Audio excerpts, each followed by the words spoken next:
नमस्कार दोस्तों, स्वागत है आपका न्यूज़ का साइंस यूट्यूब चैनल में। आज के इस वीडियो में हम देखने वाले हैं वैदिक काल के बारे में। ये वीडियो काफ़ी इंपॉर्टेंट है। इस वीडियो में हम देखेंगे वैदिक काल के बारे में, कौन कौन सी चीज़ें हमें पढ़नी उनके बारे में। तो चूँकि ये वैदिक काल को पूरा कंप्लीट करने में 3 से 4 वीडियो लगेंगे, तब जाकर के वैदिक काल ख़त्म हो पाएगा, क्योंकि बहुत लंबा टॉपिक है। इसको आप वैसे अपने स्तर पे किताबों वगैरह में पढ़े होंगे, लेकिन मैं ये किसी भी तरीके से आपको बता दूं कि जो ये टॉपिक मैं ख़त्म करूंगा, जो मैं बताऊंगा आपको, तो किताबों से अलग हट करके कुछ जानकारियां आपके सामने लेकर के आऊँगा। किताबों में बहुत ज़्यादा मैटर दिया रहता है और कह सकते हैं कि आप उसको समझ नहीं पाते हैं, चूँकि ये टॉपिक इतिहास का सबसे टफ टॉपिक में से एक है, जिसको समझना कह सकते हैं काफ़ी टफ काम है। जल्दी आप इसको समझ नहीं पाएंगे। इस वजह से मैं आपको ऐसे सरल तरीके से आपके सामने प्रस्तुत करूंगा ताकि आपको बहुत ही आसानी के साथ ये टॉपिक समझ में आ जाए। तो ये है वैदिक काल। इसकी हम टाइम पीरियड की बात करेंगे 1500 से 600 BC। और इस वीडियो के बाद मतलब कि जो वैदिक काल है उसको हम कितने पार्ट में पढ़ेंगे उसको हम आपको चर्चा कर दें। तो कौन कौन से टॉपिक हम वैदिक काल में पढ़ने हैं, आइए उनकी बात करते हैं। सबसे पहले हम देखेंगे, चूंकि जान रहे हैं कि वैदिक काल में आर्यों का आगमन भारत में हम देखेंगे, तो आर्यों का मूल स्थान कहाँ है इसको लेकर के हम बात करेंगे कि आखिर मूल स्थान उनका कहाँ पे था, कैसे आए, उनका हम जिक्र करेंगे। अलग अलग इतिहासकारों के द्वारा अलग अलग जो मत दिए गए उनका हम जिक्र करेंगे। उसके बाद हम इस काल को पढ़ने के स्रोतों की हम चर्चा करेंगे कि आखिर वैदिक काल को पढ़ा कैसे जाए, कौन कौन से स्रोत हैं जिनके आधार पर इनको पढ़ सकते हैं, तो उसमें भी हम डिवीजन करेंगे। और ये सबसे ज़्यादा इंपॉर्टेंट टॉपिक रहेगा। वैदिक काल के जो स्रोत हैं उनकी बात हम करेंगे। तो उसमें 2 तरीके के स्रोत हमें मिलेंगे, एक है पुरातात्विक स्रोत और दूसरा है साहित्यिक स्रोत।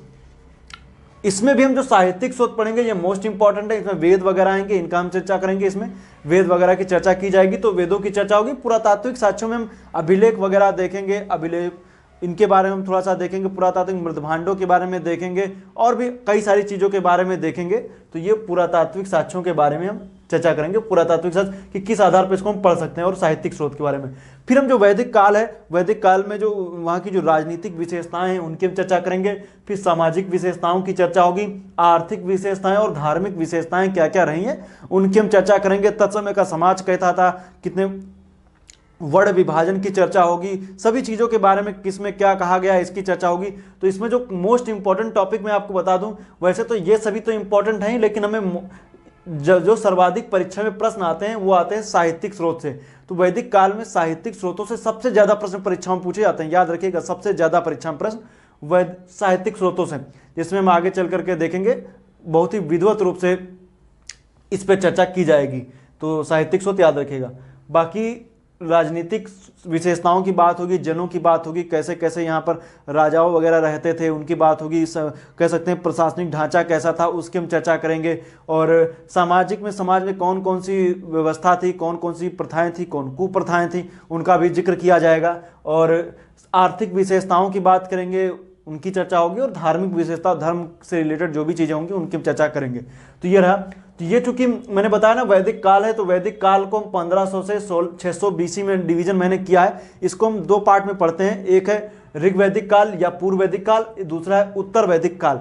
2 काल में मैंने इसको पढ़ेंगे। तो ऋग्वैदिक काल, चूंकि इस काल में इसका जो ऐतिहासिक स्रोत जानने का जो मुख्य रूप से ऋग्वेद है, इस वजह से इस काल को ऋग्वैदिक काल कहते हैं। इसका जो टाइम ड्यूरेशन है वो 1500 से 1000 है, सॉरी, इसमें 1500 से 1000 है, इसको देख लीजिए।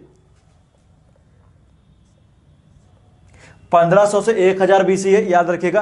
तो ऋग्वैदिक काल का, या इसको पूर्व वैदिक काल भी कहते हैं, इसकी जो टाइम पीरियड है वो 1500 से 1000 BC है। और उत्तर वैदिक काल जो है वो 1000 से 600 BC तक है। इसकी हम भौगोलिक विशेषताओं की भी हम आगे आने वाले समय में चर्चा करेंगे, देखेंगे कि आखिर इनमें इनका विस्तार कहाँ से कहाँ तक था, पहले कहाँ तक ऋग्वैदिक काल में का जो कह सकते हैं भौगोलिक मानचित्र कैसा था, उसके बाद में जब हम उत्तर वैदिक काल का देखेंगे तो उसका मानचित्र कैसा था उसकी हम चर्चा करेंगे। तो जो ये मैप बना हुआ है, इसमें आप देख सकते हैं, ये कह सकते हैं पूरा वैदिक काल को कह सकते हैं दर्शा रहा है। जिसमें हम यहाँ तक देखेंगे तो हमें देखने को मिलेगा ऋग्वैदिक काल। उसके आगे के पोर्शन में जब हम देखेंगे जो विस्तार होगा, तो पूरा जब गंडक नदी तक, तो वो कैसा हो जाएगा, वो हो जाएगा पूरा वैदिक काल को कह सकते हैं, पूरा वैदिक काल आ जाएगा, अर्थात उत्तर वैदिक काल आ जाएगा। तो इसको समझेंगे हम।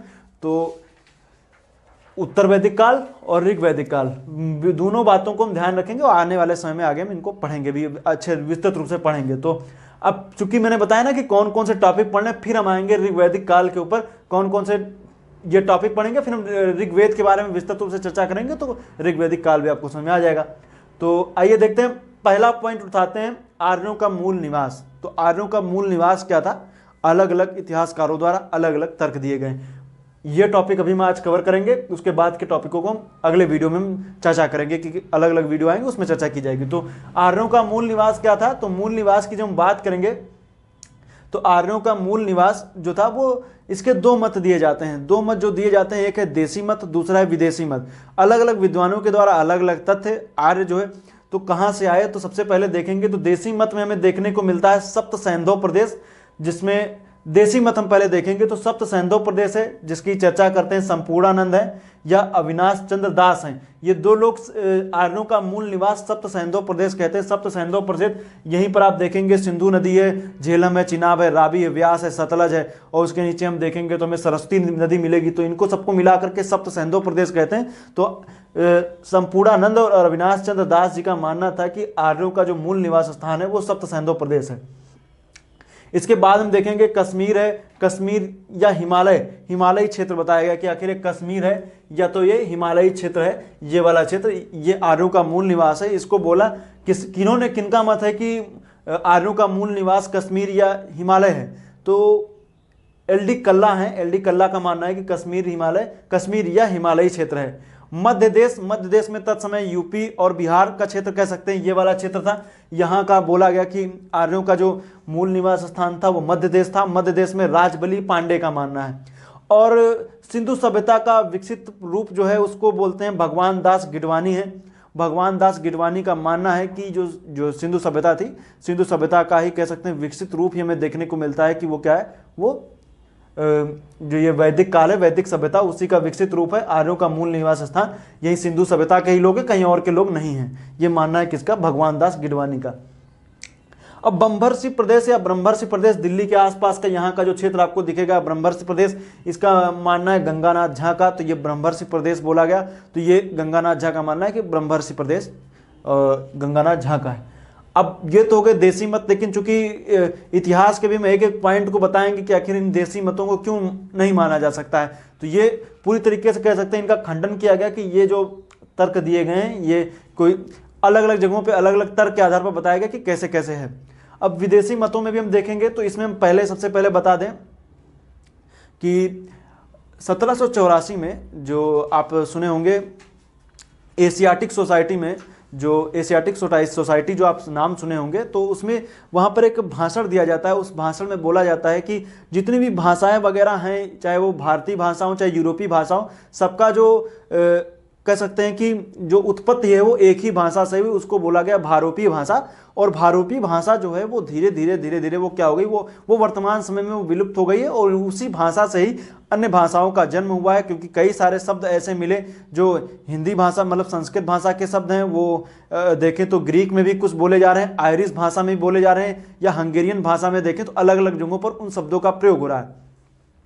तो क्योंकि विलियम जोन्स ने ये सब बातें अपने भाषण में कही, लेकिन उसका कोई उनका कहना था कि एक भारोपीय भाषा के आधार पर हम कह सकते हैं, अगर जो हमें ये पता चल जाए कि भारोपीय भाषा कहाँ की है, मूल स्थान कहाँ का है, तो ये पता चल जाएगा कि आर्य कहाँ के रहने वाले हैं।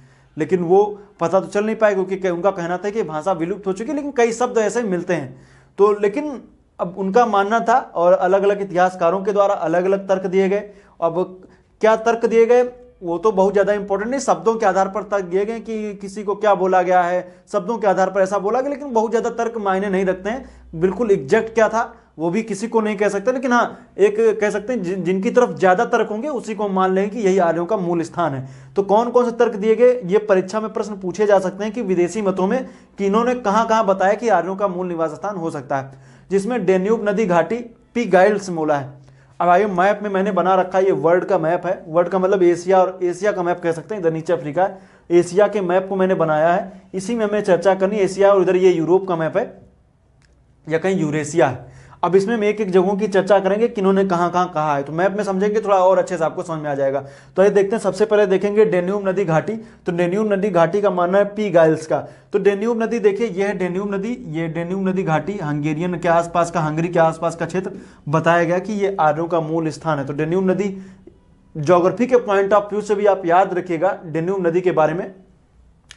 और ये नदी सबसे पहले बता दें कि निकलती है ब्लैक फॉरेस्ट से, गिरती है ब्लैक सी में। तो डेन्यूब नदी घाटी बोला गया कि ये पी गाइल्स का मानना है कि यहाँ से आर्यों की उत्पत्ति है।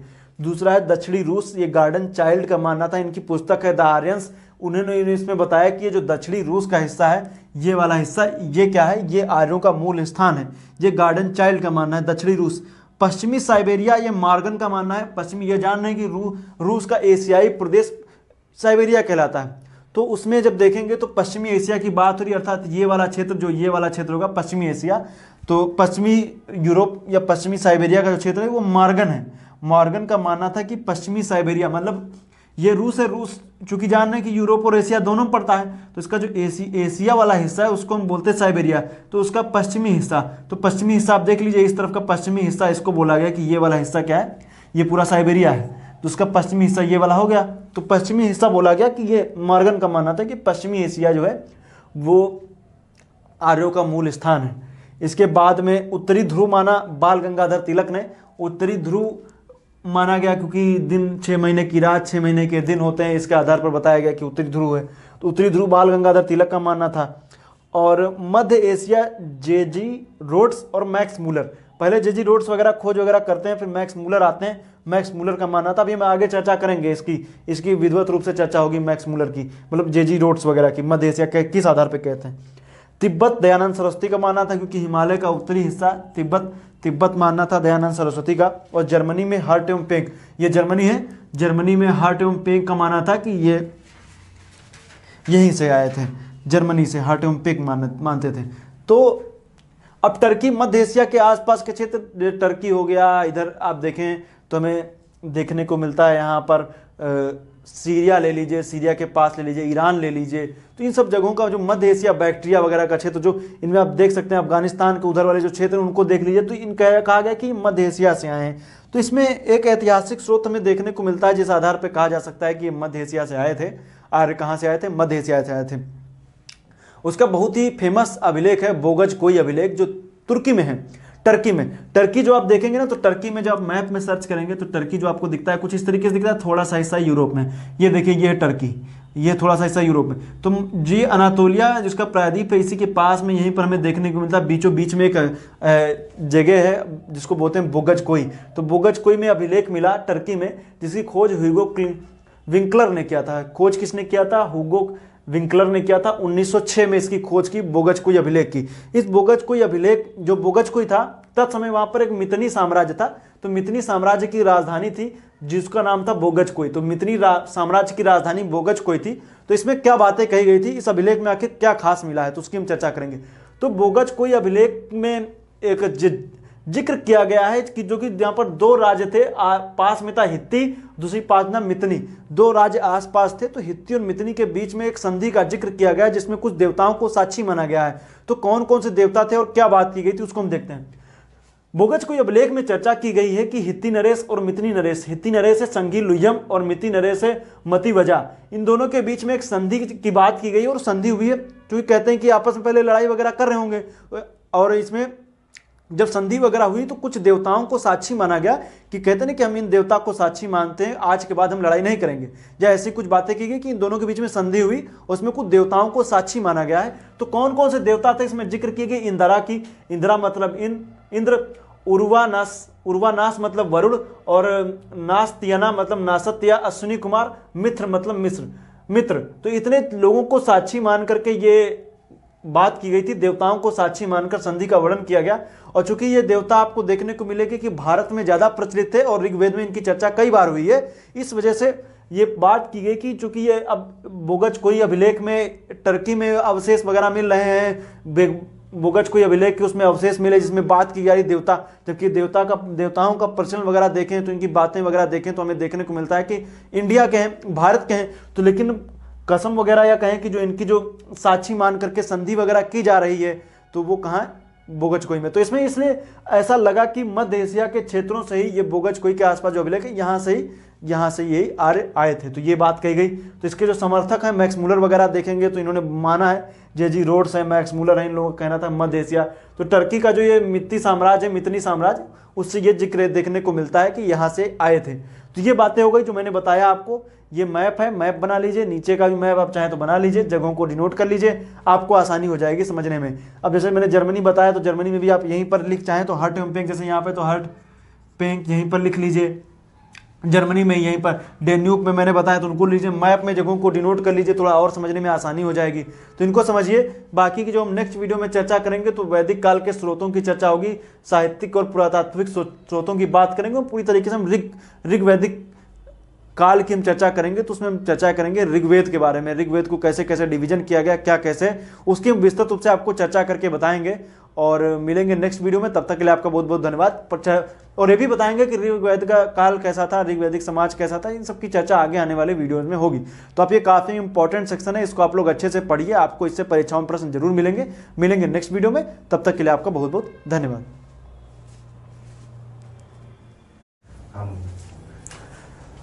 नमस्कार दोस्तों, स्वागत है आपका न्यू उत्कर्ष साहित्य यूट्यूब चैनल में। आज के इस वीडियो में देखने वाले हैं वैदिक साहित्य के बारे में। ऐसे मैंने पहले पिछली वीडियो में बताया था। तो वैदिक साहित्य के बारे में देखा था हमने, आर्यों के भारत में आगमन के बारे में देखा था और तथ्यों को मैंने जिक्र किया था कि आर्य कहाँ से आए थे, भारतीय थे या विदेशी से आए थे, विदेशों से आए थे। तो अलग अलग तर्क, अलग अलग जो विद्वान हैं उनके अलग अलग तर्क थे, उनका मैंने जिक्र किया था। लेकिन आज के इस वीडियो में बात करने वाले हैं, काफ़ी इंपॉर्टेंट सेक्शन है जिसमें हम बात करेंगे वैदिक साहित्य। क्योंकि मैंने बताया था कि उनको समझने के दो तरीके के साक्ष्य थे, एक थे पुरातात्विक, दूसरे थे साहित्यिक। साहित्यिक स्रोतों के आधार पर हमने बताया था कि दो तरीके के साहित्यिक स्रोत हैं, जिसमें से कई विदेशी साहित्य भी कह सकते होंगे, लेकिन कुछ भारतीय जो साहित्य थे उनके बारे में है। तो उनकी जब हम चर्चा करेंगे तो हमें आता है वैदिक साहित्य की। तो वैदिक साहित्य की हम बात करेंगे।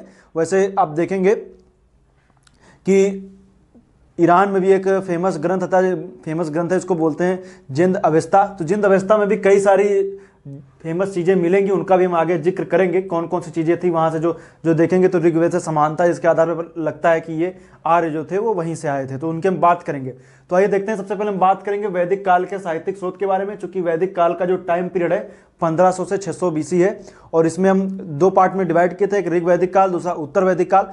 और इसमें जब डिवीजन मैंने बताया था और इसमें भी, और जब हम इसको और भी आगे आने वाले वीडियो में जब हम पढ़ेंगे तो उसमें हम चर्चा करेंगे कि आखिर दोनों के बीच में क्या समानता थी, क्या क्या कैसे कैसे काल था, उसकी हम चर्चा करेंगे। तो आइए देखते हैं। ये जो वीडियो है इसमें हम वैदिक काल के साहित्यिक स्रोत की बात करेंगे। इसमें हम देखेंगे इसकी रचना जो थी, वैदिक काल के साहित्यिक स्रोत हैं, आर्य विद्वानों ने की थी। और आर्य शब्द जो है वो किसी जाति सूचक नहीं है, ये गुणवाचक शब्द है। और इसमें देखेंगे तो इसका अर्थ होता है श्रेष्ठ या उत्तम। और इसी शब्द का जिक्र हमें जिंद अवस्था में मिलता है। जिंद अवस्था में आर्य को बोला गया ऐरय बोला गया है जिंद अवस्था में। तो याद रखिएगा, जिंद अवस्था में आर्य शब्द को क्या बोला गया है, बोला गया है ऐरय शब्द जिंद अवस्था। जबकि इसका जिक्र हमें आगे चल करके ऋग्वेद में भी कई बार मिलता है। तो ये चीज याद रखिएगा। अब चूंकि वैदिक काल के साहित्यिक स्रोत की जब हम बात करें तो हम वैदिक साहित्य की बात करेंगे। तो वैदिक साहित्य है कैसा, तो ये श्रुति साहित्य है। मतलब कि इस काल में लिपि प्रचलन में नहीं थी, लिपि वगैरह इस काल में प्रचलन में थी नहीं। जो कहते हैं ना कि मेरा एक पीढ़ी दर पीढ़ी पिता पुत्र के द्वारा कही गई बातों को आगे आने वाली पीढ़ियों में ट्रांसफर होता रहा, उसके बाद में इसका संकलन किया गया। तो इस काल में वैदिक साहित्य को हम क्या कहते हैं, वैदिक साहित्य जो टाइम पीरियड है वैदिक काल, ये कह सकते हैं यहाँ पर लिपि कोई प्रचलन में थी नहीं। तो क्या है, श्रुतियों के आधार है, मतलब सुनी हुई बातें हैं। तो लिपि का ज्ञान नहीं है। इसका जो संकलन करता है वो कृष्णदेवपायन है। कृष्णदेवपायन को वेदव्यास भी कहते हैं। इन्होंने क्या किया था, आगे चल करके इसको संकलन किया था।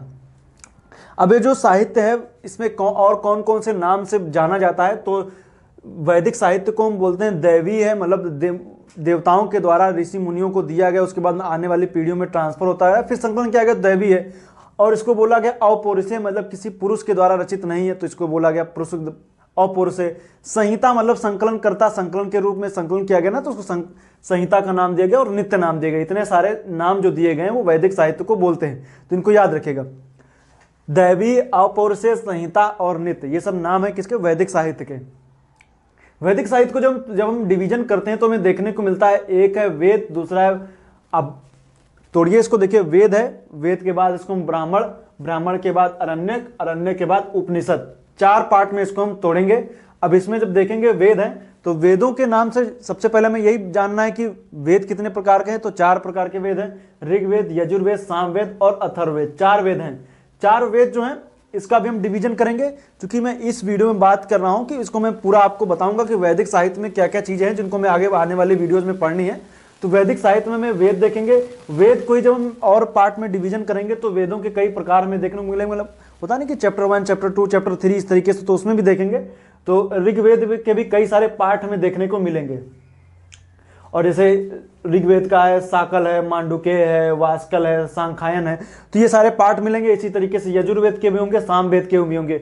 और इसके बाद हम पुरोहित की बात करेंगे, जो इनको उद्गाता थे, मतलब जो पुरोहित थे उनकी हम बात करेंगे। जो उसके बाद हम बात करेंगे ब्राह्मण की। ब्राह्मण कोई और नहीं, ये वेदों के ग्रंथ हैं, अर्थात जो वेद थे वो बहुत क्लिष्ट भाषा में लिखे हुए थे, तो उनको सरल भाषा में लिखे गए, उनको बोला गया ब्राह्मण। ब्राह्मण ग्रंथ है, याद रखिएगा। वेद का ही मतलब वेदों के बारे में ही बताई गई बातें, वेद का ही जो वेद बताए गए ना, उन्हीं को मतलब कह सकते हैं सरल भाषा में उनको लिखा गया है, वो उसको बोला गया ब्राह्मण, जिनको वेदों की सरल व्याख्या है वेद। उसके बाद हम देखेंगे अरण्यक है। अरण्यक का मतलब होता है एकांत वन। ये कह सकते हैं ब्राह्मण ग्रंथों का मतलब ऋषियों मुनियों के द्वारा जो जंगलों में, वनों में लिखा गया है, उसको बोला गया अरण्यक। ये ब्राह्मण ग्रंथों का अंतिम है, अंतिम अंश कह सकते हैं, ब्राह्मण ग्रंथों का अंतिम ग्रंथ है। इसमें यज्ञ, रहस्यमयी, दार्शनिक रचनाओं का बात इसमें की गई, तो अरण्यक में। और अरण्यक के बाद में आता है उपनिषद। उपनिषद को वेदांत भी बोलते हैं, वेदांत, वेदों का अंत ना वेदांत, तो इसमें उपनिषद। तो उपनिषद का मतलब क्या है? उप मतलब समीप, नि मतलब निष्ठापूर्वक, सद मतलब बैठना, अर्थात गुरु के समीप निष्ठापूर्वक बैठना उपनिषद कहलाया। और इसमें बातें की गई दार्शनिक, आत्मा तथा ब्रह्म की व्याख्या वगैरह इसमें हमें देखने को मिलती है, किसमें? उपनिषदों में। तो हम चर्चा करेंगे उपनिषद की। तो समझ लीजिए कि सभी ऋग्वेद के अंतर्गत हम देखेंगे तो ब्राह्मण आएंगे, ब्राह्मण के बाद अरण्यक, अरण्यक के बाद उपनिषद। तो ऋग्वेद से कौन कौन से पुरोहित हैं, कौन कौन से ब्राह्मण हैं, कौन कौन से अरण्यक हैं, कौन कौन से उपनिषद हैं।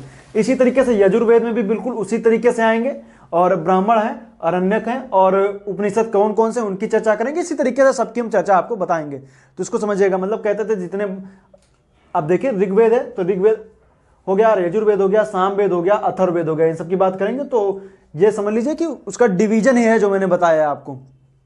आइए देखते हैं। ऋग्वेद है तो ऋग्वेद जैसे हम पढ़ते हैं, मान लीजिए कोई आप मान लीजिए हिस्ट्री पढ़ें, तो हिस्ट्री को जब आप पढ़ते हैं तो देखने को मिलता है मुख्य रूप से 3 पार्ट में उसको डिवाइड करते हैं कि प्राचीन इतिहास, मध्यकालीन इतिहास, आधुनिक इतिहास, 3 पार्ट में डिवाइड करते हैं। बिल्कुल उसी तरीके से कह सकते हैं ना, वेदों को भी 4 पार्ट में डिवाइड किया गया। वेद हो गए, वेद में ऋग्वेद है तो ऋग्वेद में देवताओं की संस्तुतियां दी गई हैं। इसको हम कितने, इसके कई सारे प्रकार हैं, लेकिन मुख्य रूप से जो इनके प्रकार हैं, मतलब इसके जो अंश हैं, वो साकल है, मांडुक्य है, वास्कल है और सांख्यायन है। ये क्या है? इसके कह सकते हैं इसी के अंश हैं, मतलब इसके पार्ट हैं। इसका जो पुरोहित के द्वारा जैसे उद्गम, जब जो मतलब कि जो उनकी बातों को जो कहते थे, उनमें हम देखेंगे तो उनको बोला गया तो होत्या होता। पुरोहित जो थे, ऋग्वेद के पुरोहित जो थे, होत्या होता थे। और इनके जो ग्रंथ है ब्राह्मण ग्रंथ, अर्थात ऋग्वेद को जो सरल व्याख्या जो है उसको हम बोलते हैं ऐतरेय व कौशितकी। अर्थात ऋग्वेद के ब्राह्मण ग्रंथ कौन कौन से हैं? तो ऐतरेय व कौशितकी हैं, याद रखिएगा। उसके बाद में अरण्यक में देखेंगे तो इसमें भी ऐतरेय व कौशितकी हैं, और उपनिषद भी क्या है? ऐतरेय व कौशितकी सेम है, याद रखिएगा।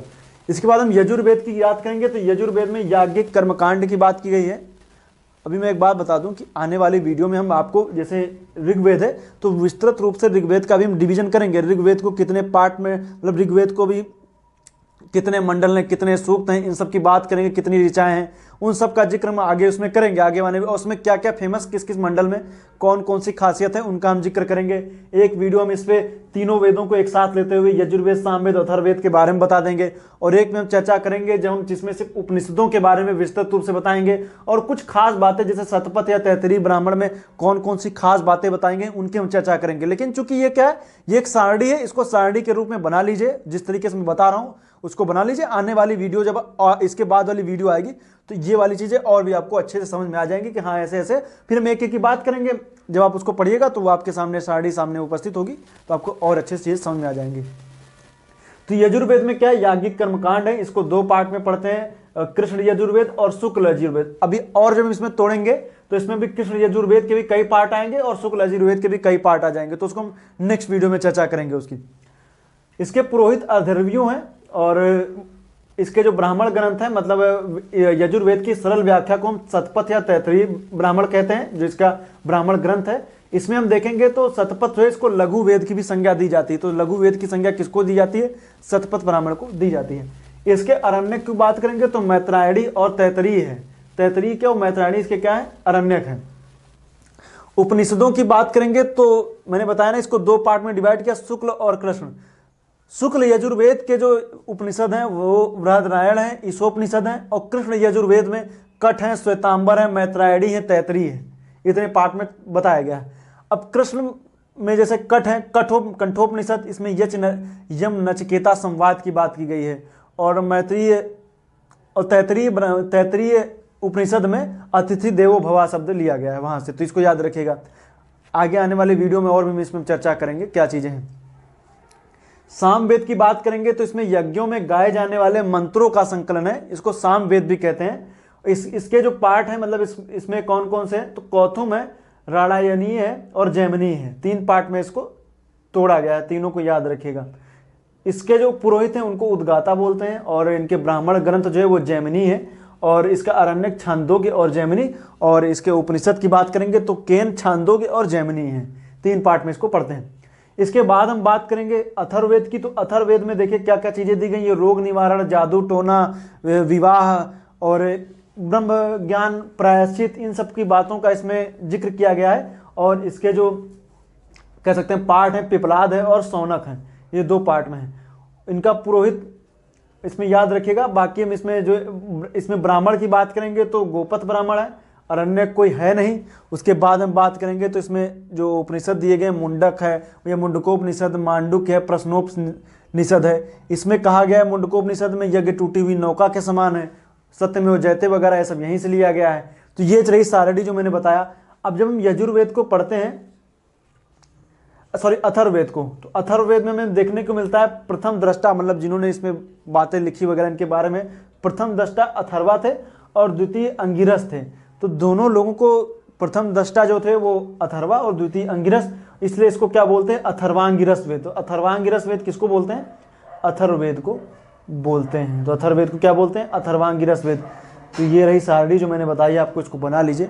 आने वाली वीडियो में हम जो चर्चा करेंगे तो उसमें हम बात करेंगे ऋग्वेद की बात करेंगे, मुख्य रूप से ऋग्वेद की, क्योंकि उसी से आपको सभी चीज़ों की जानकारी वगैरह मिलेगी। तो इसमें क्या क्या खासियत मिली? पहली बात तो वैदिक साहित्य कैसा है, श्रुति साहित्य। वैदिक साहित्य में कौन कौन आते हैं? वेद आते हैं, ब्राह्मण ग्रंथ आते हैं, अरण्यक आते हैं और उपनिषद आते हैं। इतने पार्ट, 4 पार्ट में होते हैं, इनको पढ़ लीजिए।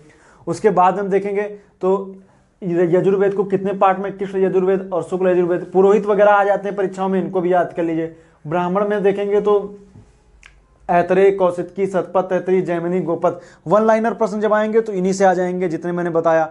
अब आप किसी भी परीक्षा के लेवल की तैयारी कर रहे हो, जब ये मैंने वैदिक साहित्य जब पूरी तरीके से खत्म हो जाएगा तो आपको आप कोई भी परीक्षा की तैयारी कर रहे हो, चाहे वो इतिहास विषय के ही कोई ना कोई परीक्षा की आप चाहे तैयारी कर रहे हो, आपको सभी प्रश्नों के हल इसमें मिल जाएंगे, चाहे किसी भी लेवल की तैयारी कर रहे हो। तो ये सभी परीक्षाओं के लिए कई सारे प्रश्न लोग पूछते हैं कि किस लेवल की तैयारी के लिए। तो आप अपने स्तर पे आप किसी भी लेवल की तैयारी कर रहे हो, अगर जो आप ये पढ़ेंगे तो वहाँ से आपके प्रश्न गलत नहीं होंगे। तो ये जो चीज़ें मैंने बताई इनको पढ़िए। आगे भी हम आप बात करेंगे। ऐसे उपनिषद में आत्मा एवं ब्रह्म की उपासना की बात की गई है, तो इसमें हम आपको चर्चा बताएंगे कि आत्मा की कैसी बातें की गई, किसने किसने उपनिषदों के बारे में कौन कौन से तथ्य दिए हैं, उनकी हम चर्चा करेंगे। तो ये सब चीज़ें हम आगे आने वाले वीडियोज़ में बताएंगे। तो मिलेंगे नेक्स्ट वीडियो में, तब तक के लिए आपका बहुत बहुत धन्यवाद। ये चार्ट जरूर बना लीजिएगा, मोस्ट इंपॉर्टेंट चार्ट है, इससे परीक्षाओं में प्रश्न आपको जरूर मिलेंगे नेक्स्ट वीडियो में। तब तक के लिए आपका बहुत बहुत धन्यवाद।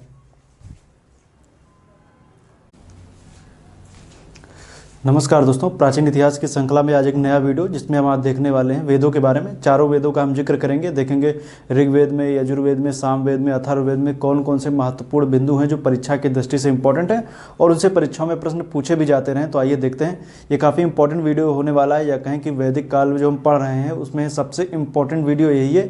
इससे आपको परीक्षा में बहुत सारे प्रश्न मिलेंगे। इससे पहले भी जो वीडियो बनाया था वो भी इंपॉर्टेंट था और ये भी वीडियो इंपॉर्टेंट है। तो आइए देखते हैं क्या है खास इसमें। आइए देखते हैं परीक्षा में प्रश्न जो पूछे जाएंगे उनका जिक्र करेंगे और काफ़ी नई नई चीज़ें आपको भी सुनने को मिलेंगी। कुछ ऐसी चीज़ें होंगी जो आपको नॉर्मल में नहीं मिलती होंगी, उनका भी हम जिक्र करेंगे। तो आइए देखते हैं। ऋग्वेद, ऋग्वेद को हम जैसे बताएंगे तो ये सबसे प्राचीनतम वेद है। ऋग्वेद क्या सबसे प्राचीनतम वेद है। इसके संकलनकर्ता कौन है? इसके संकलनकर्ता है कृष्णद्वैपायन। कृष्णद्वैपायन है, इनको वेद व्यास के नाम से भी जानते हैं। तो ये क्या है कि ये वेदों के संकलनकर्ता हैं। इस ऋग्वेद में क्या बताया गया, इसमें देवताओं की स्तुतियाँ वगैरह, उनकी पूजा वगैरह, इनको लेकर के मंत्र वगैरह इसमें बताए गए हैं। तो आइए देखते हैं। इसकी जब हम बात करेंगे तो इसको हम तीन इसके कह सकते हैं भाग हैं। तीन भाग कौन कौन से हैं? साकल है, बालखिल है और वास्कल है। साकल, बालखिल और वास्कल, इसके तीन भाग बताए गए हैं, जिसमें साकल, बालखिल और वास्कल में कितने किसमें सूक्त हैं उनका हम जिक्र आगे करेंगे। दरअसल ऋग्वेद को जो हम पढ़ते हैं तो उसको हम कई पार्ट में बांट सकते हैं। जैसे आप पढ़ते हैं किसी परीक्षा में, जब आप कोई किताब उठाते हैं तो किताब में आपको मिलता है कि सबसे पहले चैप्टर होता है, चैप्टर में और आप तोड़ेंगे सबसे पहले यूनिट होता है, यूनिट के बाद चैप्टर होते हैं, चैप्टर में भी कई सारे क्या होते हैं कि दिए होते हैं, उसमें पार्ट चैप्टर के भी मिलते हैं। तो उसमें क्या है कि जैसे ऋग्वेद की जब हम बात करेंगे तो हम इसमें देखेंगे तो मंडल है। मंडल क्या है कह सकते हैं यूनिट है। उसको जब और तोड़ेंगे तो उसमें अष्टक मिलेंगे, अष्टक के बाद अध्याय है, अध्याय में सूक्त है, सूक्त के बाद फिर मंत्र हैं। इतनी चीजें इसमें बताई गई हैं। तो मंडलों की संख्या 10 है, अष्टक 8 है, अध्याय 64 है, सूक्तों की संख्या 1028 है, मंत्र देखेंगे तो 10,580 मंत्र बताए गए हैं। इसमें जो मैंने बताया सूक्त 1028 है, जिसमें साकल जो भाग है इसका उसमें 1017 सूक्त हैं और बालखिल में 11 हैं। बालखिल का जिक्र अभी हम 8वें मंडल में बताएंगे कि 8वें मंडल में बालखिल का जिक्र इसमें किया गया है। और वास्कल चूंकि ये अभी कह सकते हैं इसमें ये उपलब्ध नहीं है, इसलिए इसको हम नहीं जोड़ेंगे। इसमें वैसे कहते थे 56 है। बाकी आइए देखते हैं जो मंडल हैं, यही परीक्षा में प्रश्न इनसे पूछे जाते हैं कि कौन कौन से मंडल हैं। प्रथम मंडल में क्या दिया गया, द्वितीय में, तृतीय में, चतुर्थ में क्या क्या चीजें खास हैं उनकी हम बात करेंगे। सबसे पहले देखेंगे जितने भी मंडल हैं इन सबको कह सकते हैं हर एक ऋषि द्वारा इनका संकलन किया गया है, कहेंगे कि उनके द्वारा इसकी रचना की गई, रचनाकार हैं। तो उनको हम बात करेंगे कि जितने मंडल हैं उतने ऋषि हैं जिन्होंने उनकी रचना की, बाकी आगे चल करके इनका संकलन जो है मैंने कृष्णद्वैपायन को बताया उन्होंने किया था। तो आइए देखते हैं कि प्रथम मंडल का देखेंगे। तो प्रथम मंडल का जो देखेंगे कि इनको रचनाकार हैं, इसमें अंगिरा दीर्घम है और मधुचंद हैं। वैसे और भी लोग हैं लेकिन बहुत ज़्यादा इंपॉर्टेंट है भी नहीं, पहला आप वैसे ना भी याद करें तो कोई दिक्कत नहीं है। द्वितीय मंडल है गृत्समद है, गृत्समद ऋषि हैं। और तीसरे मंडल में विश्वामित्र हैं, विश्वामित्र हैं तीसरे मंडल के रचनाकार है। इनके इसी विश्वामित्र मतलब तीसरे मंडल में ही गायत्री मंत्र का दिया गया है। दरअसल तीसरे मंडल में हम देखेंगे देवी सूक्त है, देवी सूक्त के अंदर ही गायत्री मंत्र का जिक्र किया गया है। तो परीक्षा में प्रश्न पूछा जाता है गायत्री मंत्र का जिक्र किस मंडल में है, तो तीसरे मंडल में है। चौथे मंडल में वामदेव का जिक्र मतलब वामदेव के द्वारा रचित है, इसमें कृषि संबंधी प्रक्रिया का वर्णन इसमें किया गया है। पांचवें मंडल में अत्रि ऋषि हैं, कोई मतलब नहीं याद रखना, पांचवें मंडल में अत्रि ऋषि हैं जिन्होंने इसकी रचना की पांचवें मंडल की। छठे मंडल की बात करेंगे तो भारद्वाज है, ऋषि ने किए। इसमें शस्त्रों की प्रशस्ति कही गई, शस्त्रों की प्रशस्ति के बारे में जैसे आप सुनते हैं ना अश्वमेध यज्ञ, अश्वमेध यज्ञ जब होता है तो उसके पहले कुछ मंत्र वगैरह पढ़े जाते हैं, तो उनका वर्णन इसमें किया गया है छठे मंडल में, इंपॉर्टेंट नहीं है। जब हम सातवें मंडल की बात करेंगे तो सातवें मंडल के रचनाकार वशिष्ठ हैं। इसमें 10 राग युद्ध का वर्णन किया गया है जो रावी नदी के किनारे हुआ था। आगे जब हम बात करेंगे राजनीतिक पहलुओं की, जब हम चर्चा करेंगे वैदिक काल के राजनीतिक क्षेत्र की जब हम बात करेंगे तो उसमें हम चर्चा करेंगे राजनीतिक व्यवस्था में कि आखिर तत्समय कैसा था, कौन कौन से राजा थे जिनके बीच में ये युद्ध हुआ, क्या हुआ, कैसे हुआ, सभी जिक्र बाकी मैप बना करके आपको बताएंगे। जब हम राजनीतिक क्षेत्र की जब हम चर्चा करेंगे तो उसमें बताएंगे। 10 राग युद्ध का वर्णन रावी नदी के किनारे हुआ। इसमें 10 राजा वर्सेस सुदास के बीच में हुआ था। इसमें सुदास विजयी हो जाते हैं और ये राजा हार जाते हैं, तो इसमें ये आपको याद रखिएगा। आगे हम बात करेंगे 8वां मंडल। 8वें मंडल में कर्ण एवं अंगिरस हैं जिन्होंने इसका जिक्र मतलब इनके रचनाकार हैं। इसी में मैंने बताया कि बालखिल जो 11 सूक्त बताए गए हैं ये इसी में है, इसी में वर्णन है 8वें मंडल में, तो याद रखिएगा बालखिल। 9वां मंडल को पावमान्य के द्वारा बताया जाता है। इसमें देखेंगे तो ये सोम देवता को समर्पित है। तो प्रश्न परीक्षा में यही आता है कौन सा मंडल सोम देवता को समर्पित है, तो 9वां मंडल सोम देवता को समर्पित है। बहुत मोस्ट इंपॉर्टेंट है, कई बार परीक्षाओं में पूछा जा चुका है कि कौन सा ऋग्वेद का कौन सा मंडल सोम देवता को समर्पित है, तो सोम देवता को 9वां मंडल है। और भी बता दूं ऋग्वेद जैन अवस्था से जो ईरानी ग्रंथ है उससे काफ़ी ज़्यादा सिमिलरिटी है। उसमें भी आगे जब हम भी चर्चा करेंगे तो उसमें भी कई सारी जगहों पर जैसे सोम का जिक्र हो रहा है वहाँ पे कुछ और मिलेगा, मुजवन पर्वत वगैरह का जिक्र होगा, तो उसमें भी उसी तरीके की कुछ चीज़ें उसमें भी बताई गई हैं। तो कुछ चीज़ों का जो हम कंपैरिजन करेंगे तो लगभग कुछ सारी सिमिलरिटी में देखने को मिलेगी। तो सोम देवता को समर्पित है। 10वां मंडल में देखेंगे इसका संकलन करता महासूक्त की को बोला जाता है। महासूक्ति को बोला जाता है, संकलन मतलब कि इसके रचनाकार हैं। इसमें देखेंगे तो कई सारे नदी सूक्त, पुरुष सूक्त, सूर्य सूक्त या विवाह सूक्त का वर्णन इसमें किया गया है। इसमें देखेंगे नदी सूक्त में जब हम देखेंगे तो नदी सूक्त में, इस नदी सूक्त में 19 नदियों का उल्लेख किया गया है। कितनी नदियों का? 19 नदियों का उल्लेख किया गया है। और संपूर्ण ऋग्वेद में हम देखेंगे तो 25 नदियों का उल्लेख इसमें किया गया है। और संपूर्ण वैदिक साहित्य में, वैदिक संहिता में देखेंगे तो 31 है, सॉरी, याद रखिएगा। जब नदी सूक्त की बात या 10वें मंडल की बात की जाएगी तो उसमें कितने 25 मतलब 19 नदियों का उल्लेख। 10वें मंडल में जब हम देखेंगे मतलब टोटल जब हम देखें ऋग्वेद में तो 25 का उल्लेख, और टोटल वैदिक साहित्य में ही देखेंगे तो 31 का उल्लेख। 10वें मंडल में कितनी नदियों का उल्लेख है? 10वें मंडल के नदी सूक्त में कितनी नदियों का उल्लेख किया गया है? तो 19 नदियों का उल्लेख किया गया है, जिसमें से ओवरऑल ऋग्वेद की बात की जाएगी तो 25 नदियों का, और ओवरऑल वैदिक साहित्य की जब बात की जाएगी तो 31 नदियों का उल्लेख उसमें किया गया है। अब इसमें पुरुष सूक्त में 4 वर्णों का वर्णन इसमें मिलेगा। वर्ण व्यवस्था का वर्णन हमें यही मिलता है, 4 वर्णों ब्राह्मण, क्षत्रिय, वैश्य, शूद्र इसमें बताए गए हैं, पुरुष सूक्त में ही है। और सूर्य सूक्त में विवाह सूक्त वगैरह भी आगे जब हम सामाजिक व्यवस्था की चर्चा करेंगे तो उसमें हम आपको बताएंगे। तो ये सूर्य सूक्त का उसमें वर्णन किया गया है। अब हम बात करेंगे, जो ये मैंने बताया कि मंडल इतने दिए गए हैं तो इसमें कौन सा नया है, कौन पुराना है, कौन बड़ा है, कौन छोटा है। तो इसमें जब हम बात करेंगे तो 2 से लेकर के 7 मंडल, 2 से लेकर के 7 मंडल तक सबसे प्राचीनतम मंडल बताए जाते हैं। ये क्या है? सबसे प्राचीनतम मंडल है, यही माने जाते हैं। बाकी 8वां है, 9वां है, 10वां है और पहला मंडल है, ये सब बाद में जोड़े गए थे। इसमें सबसे नवीनतम 10वां मंडल है और सबसे बड़ा भी 10वां मंडल है। और सबसे आगे जब और भी चर्चा की जाएगी तो इसमें हम देखेंगे कि जो दूसरा मंडल है वो पहला मंडल है, वो दूसरा मंडल सबसे छोटा है। तो सबसे छोटा दूसरा मंडल, सबसे बड़ा 10वां मंडल, 2 से लेकर के 7 तक जो टोटल क्या है, ये सब कौन से हैं? ये सब प्राचीन माने जाते हैं, प्राचीनतम माने जाते हैं। तो ये रही ऋग्वेद की बात है जो मैंने आपको बताया कौन कौन सी चीजें इसमें बताई गई। तो इसमें कहते हैं कि मूल रूप से वर्ण व्यवस्था का जो वर्णन हमें देखने को मिलता है तो पुरुष सूक्त में 4 वर्णों का मिला गया, लेकिन कहते हैं ये तो बाद में जोड़ा गया है, इसलिए मूल रूप से ऋग्वेद में वर्ण व्यवस्था की चर्चा नहीं मिलती। लेकिन आगे चल करके जब 10वां मंडल जोड़ा गया तो ऋग्वेद में हमें चर्चा देखने को मिलेगी कि वर्ण व्यवस्था का इसमें वर्णन किया गया है। आइए जब हम बात करेंगे तो अब हम आएंगे यजुर्वेद पे। तो यजुर्वेद की जब बात करेंगे तो इनका उद्भव जो है वो वायु से बताया गया है। यजुर्वेद को यजु तो वायु कह सकते हैं, उद्भव हुआ है यजुर्वेद का। इसके 2 इसमें मुख्य रूप से याज्ञिक कर्मकांड वगैरह ये सब इसमें बताए गए हैं। इसमें इसको 2 पार्ट में हम पढ़ते हैं, कृष्ण यजुर्वेद और शुक्ल यजुर्वेद। इसमें देखेंगे तो जो कृष्ण यजुर्वेद है वो गद्य में है और जो शुक्ल यजुर्वेद पद्य में है। तो गद्य पद्य में दोनों में कौन सा वेद है? तो यजुर्वेद है। इसमें इसको अशुद्ध वेद बोलते हैं, इसको शुद्ध वेद बोलते हैं। तो कृष्ण यजुर्वेद कैसा है? ये अशुद्ध वेद है और शुक्ल यजुर्वेद शुद्ध वेद है। इसमें पाठ वगैरह बताए गए हैं। पाठ वगैरह जैसे होता है ना कि मतलब कह सकते हैं आप पढ़ते हैं कि सुंदरकांड हो गया, इस तरीके से आप पढ़ते हैं लौकुश कांड, तो उसी तरीके से इसमें भी है कि इसमें कई सारे पाठ बताए गए। कह सकते हैं इनके प्रकार हैं, इनको तोड़ेंगे तो इसमें मिलेगा कि मतलब इतने इतने भागों में डिवाइड किया गया। तो भाग कह सकते हैं इसमें देखेंगे तो मैत्रायणी मिलता है, काठक है, कपिष्ठल है और तैतरी है। ये किसके हैं? ये कृष्ण यजुर्वेद के पाठ हैं, चारों याद रखेगा। और शुक्ल यजुर्वेद को हम देखेंगे तो उसको वाजसेन संहिता भी बोलते हैं। इसमें मध्याह्न दिन और कण्व हैं, दोनों ही मत याद करिए, कुछ इंपॉर्टेंट है नहीं, बस इतना याद रखिए कौन सा गद्य में कौन पद में है, ये इंपॉर्टेंट है। तो ये कृष्ण गद्य शुक्ल पद, और कौन अशुद्ध? कृष्ण यजुर्वेद अशुद्ध और शुक्ल शुद्ध। इसमें ओवरऑल जब देखेंगे तो कौन सा जो वेद है वो गद्य पद दोनों में है तो वो यजुर्वेद है, याद रखिएगा। और इसमें कुछ खास इंपॉर्टेंट है नहीं। आएंगे जब हम सामवेद पे, तो सामवेद में क्या बताया गया है कि यज्ञों पर गाए जाने वाले मंत्रों का संकलन इसमें किया गया है। वो मतलब कि सारे गामापा वगैरह सब भी इसी में सब कुछ ही मिलेगा। तो सामवेद इसमें यज्ञों पर कहते हैं कि जो संगीत का सबसे प्राचीनतम वेद भी है। इसमें जो वेद कह सकते हैं प्राचीनतम है, सबसे प्राचीनतम साक्ष्य कह सकते हैं। बाकी जो गाए जाने वाले मंत्रों का संकलन है इसमें किया गया, और जो मंत्रों को गाता था उसको उद्गाता कहते थे। अब इसमें टोटल 1549 ऋचाएं या मंत्रों का जिक्र किया गया है, जिसमें से 75 स्वतंत्र हैं, बाकी शेष 1474 जो हैं वो ऋग्वेद से ली गई हैं। दोनों चीज़ें याद रखिएगा। तो इसमें कह सकते हैं काफ़ी चीज़ें ऐसी हैं जो ऋग्वेद से ली गई, तो ये पूरी तरीके से लगभग जो है ऋग्वेद से ही लिया गया है।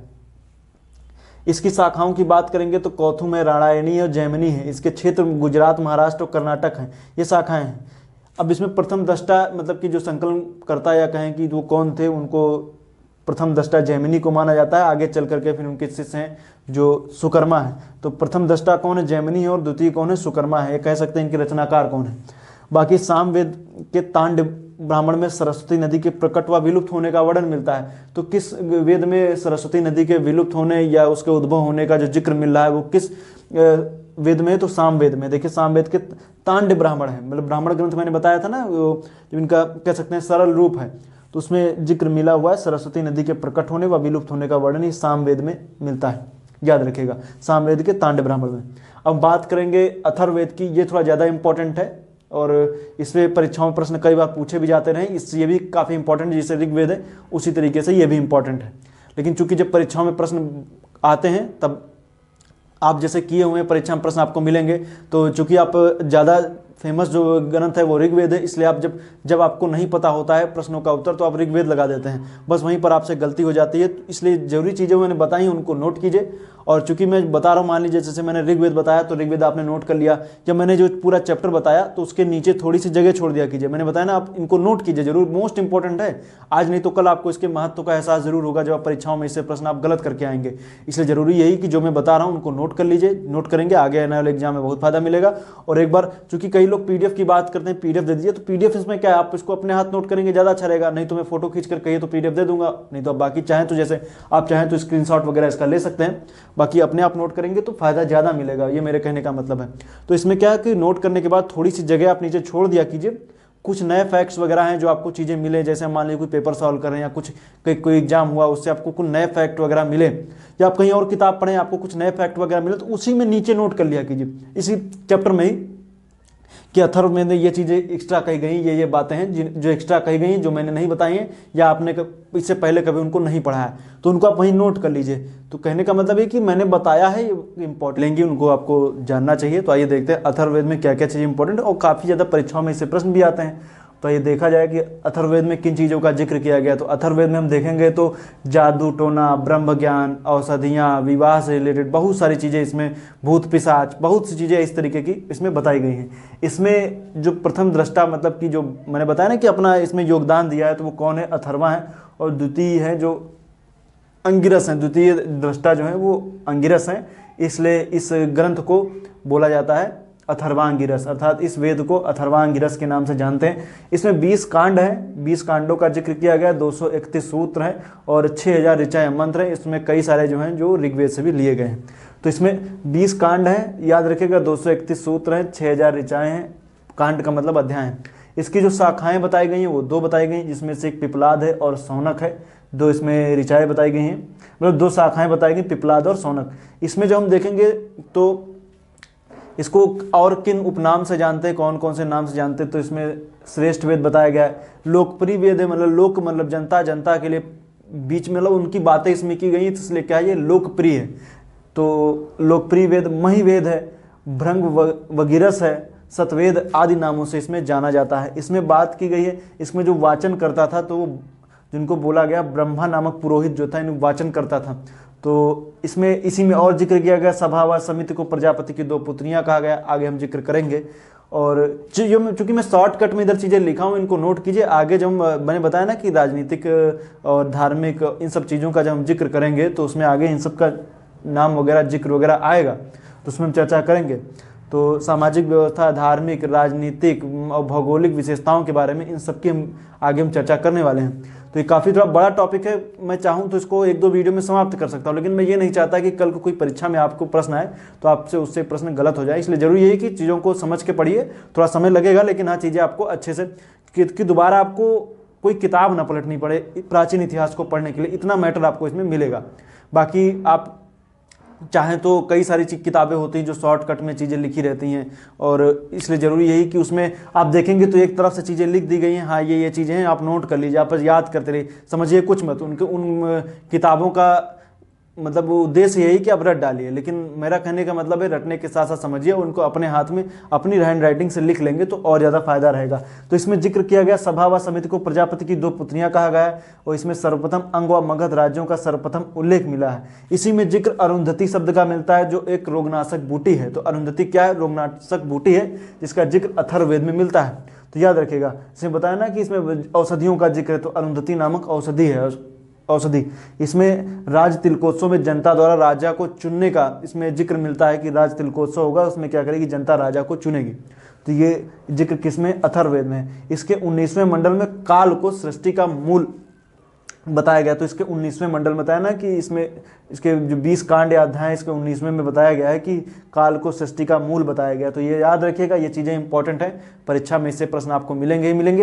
एक चीज़ थोड़ा सा और जान लीजिए, जो मैंने ऋग्वेद बताया है, ऋग्वेद का जो 10वां मंडल है, 10वें मंडल को चूंकि बताया ना कि सबसे बड़ा है, तो विटलेज हैं, इतिहासकार कह सकते हैं, विटलेज हैं, इन्होंने इसको बृहद परिशिष्ट के नाम से भी जानते हैं। परिशिष्ट मतलब आगे उसमें जोड़ दिया गया, परिशिष्ट है, बृहद परिशिष्ट है, इस किसको बोला है, 10वें मंडल को बोला गया है। तो ये चीज़ें इंपॉर्टेंट है, पढ़िए, अच्छे से मजा आएगा आपको पढ़ने में। तो समझ लीजिए कि इसमें सब कुछ माहौल ऐसा इतिहास के जैसा हो गया, किताबें पलटी जा रही, सब चीज़ें आपके लिए मैटर जुटाया जा रहा है। तो इसलिए जरूरी यही कि इतिहास से रिलेटेड चीज़ें जो मैं बता रहा हूँ उनको आप अच्छे से नोट करिए। इससे पहले मैंने आपको देखिए प्राचीन के पहले मैंने आपको मॉडर्न हिस्ट्री और एशियन और मेडिवल हिस्ट्री खत्म कर चुका हूँ मैं, उनको देखिए आप लोग, देखिए पूरा इतिहास का एक कॉम्बो पैक समझ लीजिए आपको मिल रहा है, और उसको आप देखिए और आप परीक्षाओं में अच्छा प्रदर्शन कीजिए। कोई परीक्षा हो, जैसे आप देख लीजिए आने वाले समय में कई सारी परीक्षाएं आपको मिलेंगी, जिसमें आप कोई भी राज्य स्तर की परीक्षा हो तो उसमें आपको राज्य स्तर, केंद्र स्तर, किसी भी तरीके की कोई परीक्षा आप जब देने जाएंगे तो उसमें इतिहास का देखें तो रोल धीरे धीरे बढ़ता चला जा रहा है। इतिहास देखें, प्रश्न करीब 25 से 30 प्रश्न, अगर जो कोई परीक्षा 150 नंबर की आयोजित हो रही है, 100 नंबर की आयोजित हो रही है, तो 150 नंबर के प्रश्न पेपर में आप देखेंगे तो 25 से 30 प्रश्न आपको इतिहास के ही मिलते हैं, और जब 100 नंबर की करेंगे तो उसको थोड़ा घटा लीजिए, 15 से 20 कर लीजिए। तो इस तरीके से प्रश्न आपको देखने को मिल रहे हैं। तो इस वजह से जरूरी यही कि आप उसी तरीके से लयबद्धता के साथ उनकी तैयारी कीजिए और इसको अच्छे से पढ़िए। मिलेंगे नेक्स्ट वीडियो में। नेक्स्ट वीडियो जो होगा हम अब भौगोलिक विशेषताओं की चर्चा करेंगे। भौगोलिक विशेषताओं में कहाँ तक नदियों की चर्चा होगी, भौगोलिक विशेषताओं में ही कौन कौन सी नदी को, जैसे किसका क्या पुराना नाम था उसका हम जिक्र करेंगे, और भौगोलिक विशेषताओं में हम थोड़े से कुछ यहाँ के और भी क्या क्या विशेषताएं थी उनका हम जिक्र करेंगे, मानचित्र बना करके आपको उनका जिक्र हम आपको बताएंगे क्या क्या कैसे रहा है। तो मिलेंगे नेक्स्ट वीडियो में, तब तक के लिए आपका बहुत बहुत धन्यवाद। वीडियो देखते रहिए और हाँ, इस चैनल को सब्सक्राइब भी कर दीजिए और लाइक करके अपने मित्रों के साथ शेयर भी कीजिए, सबको ज्ञान मिलना चाहिए। धन्यवाद। नमस्कार दोस्तों, स्वागत है आपका न्यू उत्कर्ष साइंस यूट्यूब चैनल में। आइए आज एक नया वीडियो लेकर के आए, काफ़ी इंपॉर्टेंट वीडियो है, इससे परीक्षाओं में प्रश्न आपको मिल सकते हैं। इसके बाद एक और वीडियो में बनाऊंगा, उसके बाद मैं वैदिक सभ्यता को खत्म करूंगा। इसके बाद हम आएंगे 16 महाजनपदों के बारे में, देखेंगे कौन कौन से महाजनपद थे, परीक्षाओं में जिस तरीके से प्रश्न पूछे जाते हैं उनको लेकर के आएंगे, काफ़ी अच्छे तरीके से उसको बताने की कोशिश करेंगे। तो ये देखते हैं जो मेरा आज का टॉपिक है, जिसमें हम बात करने वाले हैं वैदिक कालीन राजनीतिक व्यवस्था की बात करेंगे, सामाजिक व्यवस्था की बात करेंगे और थोड़ी बहुत आर्थिक व्यवस्था की चर्चा करेंगे। और आने वाले वीडियो में हम धार्मिक पक्ष हम देखेंगे कि आखिर कौन धार्मिक पक्ष क्या था, उसकी हम चर्चा करेंगे। तो आइए देखते हैं कि आखिर वैदिक कालीन राजनीतिक व्यवस्था कैसी थी।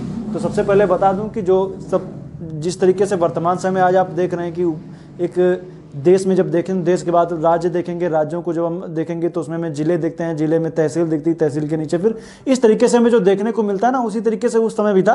तो सबसे बड़ा जो था वो जन था, सबसे बड़ा प्रदेश जन, और जन का जो प्रमुख होता था उसको जनपति या राजन्य कहते थे। अब इसको चलो नीचे से पढ़ते हैं, थोड़ा और अच्छे से आपको समझ में आएगा। सबसे पहले एक जानते ग्राम होता है, ग्राम का जो प्रमुख होता है उसको हम बोलते थे कुल या परिवार जो था उसको, परिवार को उसको हम बोलते थे, उसका प्रमुख कुलप कहलाता था। और कई कुल या परिवार मिलकर के ग्राम बनाते थे और ग्राम का जो प्रमुख था ग्रामणी कहलाता था। ग्राम मिलकर के जो बनाते थे उसको बोलते थे, कई ग्राम मिलकर के विष बनते थे और विष का प्रमुख विषपति, और कई विष मिलकर के जन बनता था और जन का प्रतिनिधि जनपति या राजन या राजा कहलाता था। तो ये बातें हो गई जो मैंने बताया। आगे जब हम देखेंगे उत्तर वैदिक काल में तो यही जो जन थे वो जनपद में बदल जाएंगे। तो यही सब आगे आगे हम उसकी चर्चा करेंगे। अब इनमें से देखेंगे प्रमुख जो जन थे उनमें कौन कौन से थे, परीक्षा में हो सकता प्रश्न आ जाए, वैसे इस तरह के प्रश्न मिलते नहीं है। तो 10 प्रमुख जनों में देखेंगे तो अनु था, द्रह्यु था, यदु था, पुरु था, तुर्वस था, त्रिस्तु थे। त्रिस्तु को ही भरत कहते हैं इन्हीं के नाम पे जो ये जो था ना जन, इसी के नाम पे भारत का नाम भारत पड़ता है, इसी के नाम पे। तो इनमें से जो अनु, द्रह्यु, यदु, पुरु, तुर्वस, इनको मिलाकर के पंचजन या पंचमानुष कहते थे। तो पंचमानुष या पंचजन में कौन शामिल है कौन शामिल नहीं है, इसको याद रखिएगा। इसी काल में जब हम आगे देखते हैं तो इसमें 10 राज्य युग का वर्णन, युद्ध का वर्णन मिलता है जो रावी नदी के तट पर लड़ा गया था। रावी मतलब परुष्करी नदी। इसमें ऋग्वेद के 7वें मंडल में जिक्र मिलता है। ऋग्वेद के किस मंडल में? 7वें मंडल में जिक्र, 7वें मंडल में जिक्र मिलता है। इसमें 10 राज्य युद्ध में देखेंगे तो इसमें दो राजाओं के बीच में युद्ध लड़ा गया। कौन कौन से राजा थे और कौन कौन से जनों के बीच में लड़ा गया? जनों की बात करेंगे तो पुरु और त्रिस्तु के बीच में लड़ा गया।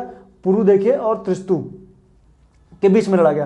क्यों लड़ा गया इसमें भी बात की जाती है कि जो त्रिस्तु, इसमें पुरु और त्रिस्तु थे। त्रिस्तु का जो राजा है वो है सुदास और पुरु का है पुरुकुत्स है, तो पुरुकुत्स हैं, तो ये इन दोनों के बीच में लड़ा गया। अब जिसमें हुआ ये था कि जो त्रिस्तु थे इनके जो पुरोहित पहले विश्वामित्र थे इनको हटा करके वशिष्ठ को बनाया गया।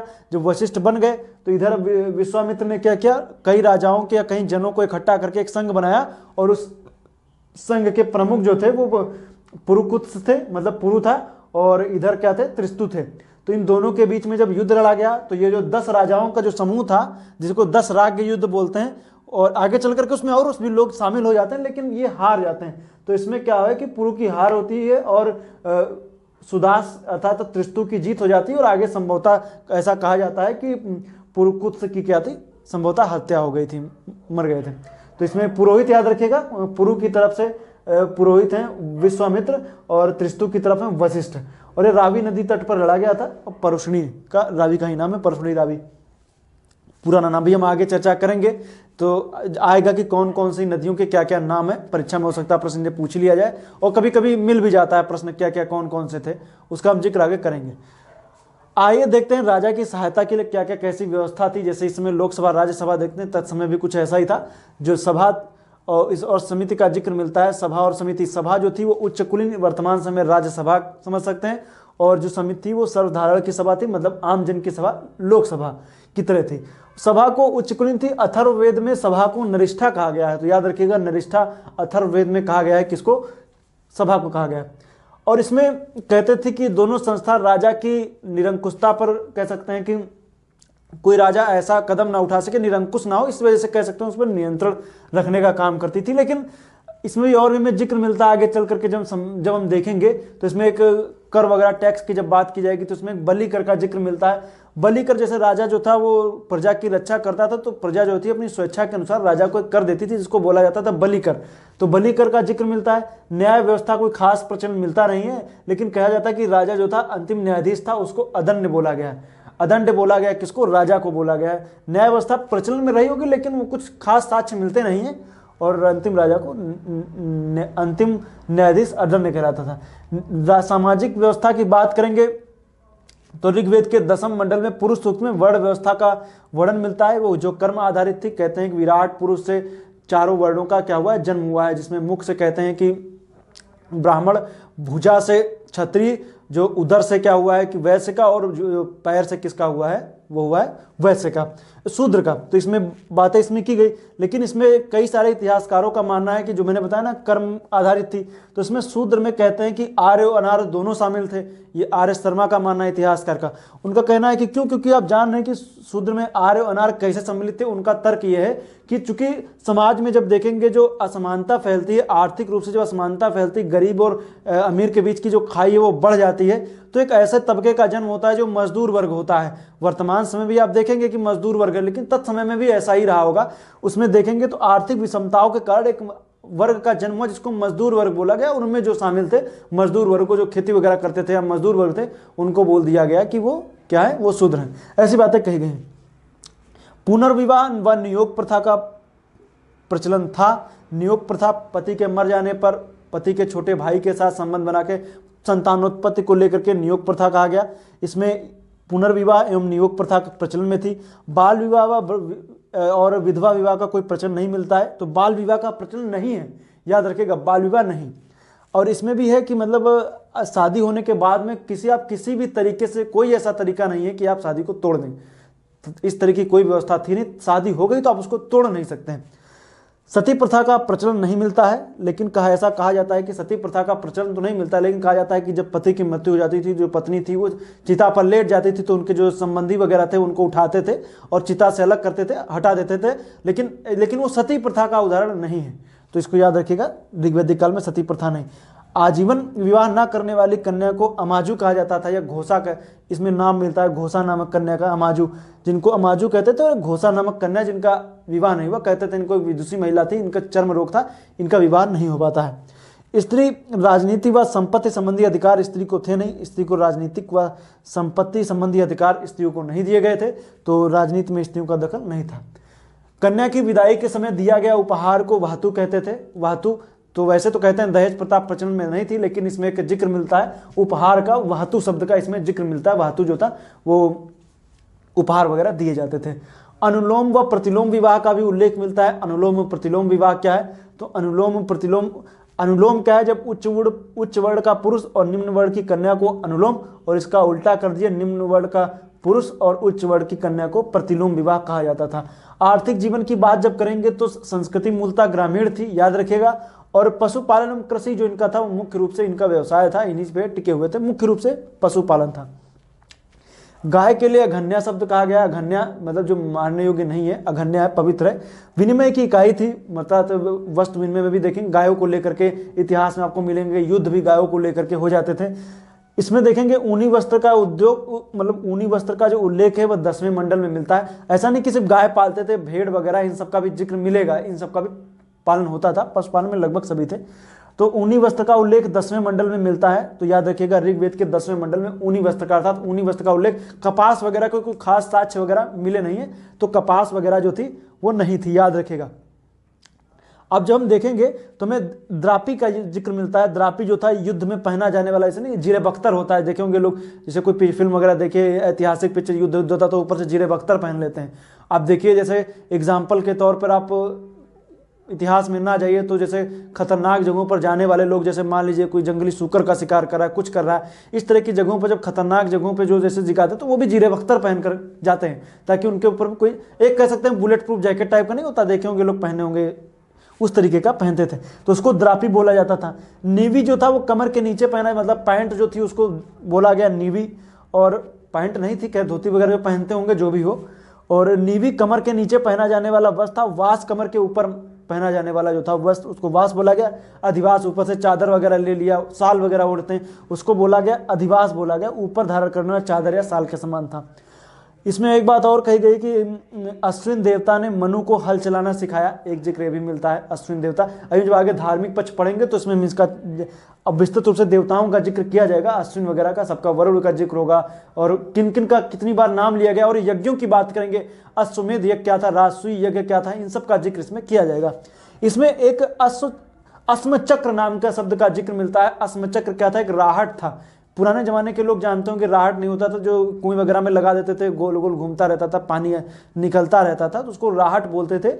तो राहट में क्या होता था कि सिंचाई के लिए यहाँ पर यूज होता था। तो अस्मचक्र क्या था? एक राहट था। सिंचाई व्यवस्था के प्रमाण यहाँ पर मिलते हैं। तो कहने का मतलब ये है कि ये जो मैंने बताया इनको समझिए, ये काफी इंपॉर्टेंट है इतिहास के संदर्भ में। इन सभी परीक्षाओं में प्रश्न आपसे पूछे, अस्मचक्र पूछ लेगा, द्रापी नीवी पूछ लेगा, वास पूछ लेगा। अभी हम आगे जिक्र करेंगे तो स्वर्ण मुद्रा का जिक्र होगा, कंगन को क्या बोलते थे उसका जिक्र होगा, गले के हार को क्या बोलते थे उसका जिक्र होगा। सभी बातों का हम आगे जिक्र करेंगे। तो ये थी जो मेरी वीडियो। वैसे मैं बहुत डीप में नहीं जा रहा हूँ, जाने को तो इसमें बहुत कुछ है बताने के लिए, लेकिन हर चीज परीक्षा में आएगी नहीं, इसलिए उसको मैं छोड़ता हुआ चल रहा हूँ। जितनी इंपॉर्टेंट चीजें उन्हीं का जिक्र कर रहा हूँ। मैंने बताया चैप्टर ये खत्म होने के बाद में थोड़ी सी जगह आप नीचे छोड़ दिया कीजिए, जो भी पॉइंट आपको नहीं मिले उनको आप नोट भी कर लिया कीजिए। तो मिलेंगे नेक्स्ट वीडियो में, तब तक के लिए आपका बहुत बहुत धन्यवाद।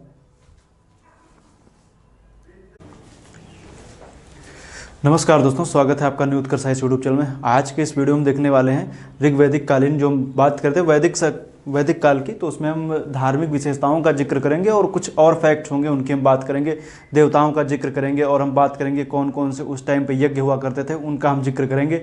तो आइए देखते हैं, काफ़ी इंपॉर्टेंट वीडियो है। और इसके बाद जो मेरी वीडियो आएगी वो हम बात करेंगे, वो हम फिर आ जाएंगे उसके तुरंत बाद 16 महाजनपद काल में। तो उसके बाद जैन बौद्ध धर्म की बात की जाएगी। तो आइए देखते हैं, क्योंकि जिस तरीके से मैं श्रृंखला चला रहा हूँ, क्योंकि 4 से 5 वीडियो बन गए हैं इस श्रृंखला में, मतलब कि जो ये चैप्टर में, इस वजह से लोगों को ऐसा लग रहा है कि ज़्यादा हो रहा है। इसलिए देखें तो धीरे धीरे इस टॉपिक पे लोगों की रुचि धीरे धीरे कम होती चली जा रही है। इसलिए ज़रूरी है कि आप लोग उसको देखिए और एक प्रॉपर नोट्स बनाइए। नहीं तो फिर मैं अगर जो बनाने को तो मैं एक ही वीडियो में पूरा बता करके चला जाऊँगा एक ही टॉपिक में, लेकिन एक ही टॉपिक पूरा एक ही वीडियो में बना देंगे तो आपको समझ नहीं आएगा। और समझने का मतलब ये है कि आप फैक्ट ला करके मैं उतार दूंगा, आप देख लीजिए और चलते बनिए, यही होगा। लेकिन इसमें मैं चाहता हूं कि आपको सभी चीज़ें पता चले, इसलिए वीडियो थोड़ा लंबी बन जाती है। और कहने का मतलब यही कि 3 से 4 पार्ट में आ पाती है, क्योंकि वैदिक काल जो है वो काफ़ी बड़ा टॉपिक है और लोगों के जल्दी समझ में नहीं आता, इसलिए इसको कई पार्ट में तोड़ करके बताया गया है। आगे आने वाले वीडियो में जैसे मैंने बताया आपको 16 महाजनपद का हम जिक्र करेंगे, तो उसको कोशिश करेंगे कि एक ही वीडियो में ख़त्म करें। हो सकता है 2 वीडियो में बने, लेकिन कोशिश करेंगे कि एक ही वीडियो में बनाने की कोशिश करेंगे। और मैं जान रहा हूँ हो सकता है आपकी परीक्षाएं वगैरह आ रही हो, तो आपको ऐसा लग सकता है कि 4 दिन हो गए, मतलब 4 वीडियो आ गए, वैदिक काल ही नहीं खत्म हुआ। तो ऐसी बातें नहीं हैं। अब क्योंकि आप अगर जो ये सरसरी निगाहों से पढ़ेंगे तो फिर आप इसको जल्दी से कवर नहीं कर पाएंगे।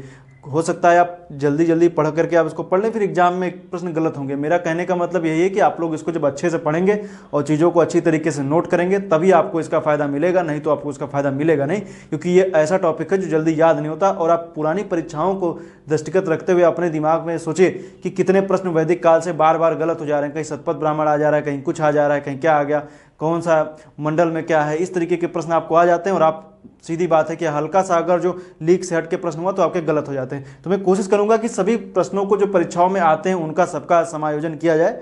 और मैंने बताया कि चैप्टर जब खत्म हो तो उसके साइड में नीचे से थोड़ी सी जगह आप छोड़ दिया कीजिए, क्योंकि जब जगह छोड़ देंगे तो हो सकता है कोई नया फैक्ट आपको मिल जाए, तो उस फैक्ट को वहीं पर नोट कर लीजिएगा। जब नोट कर लेंगे तो आपको थोड़ा सा और आसानी हो जाएगी, क्योंकि हो सकता है कोई नया प्रश्न बन जाए, इसलिए थोड़ी जगह छोड़िएगा।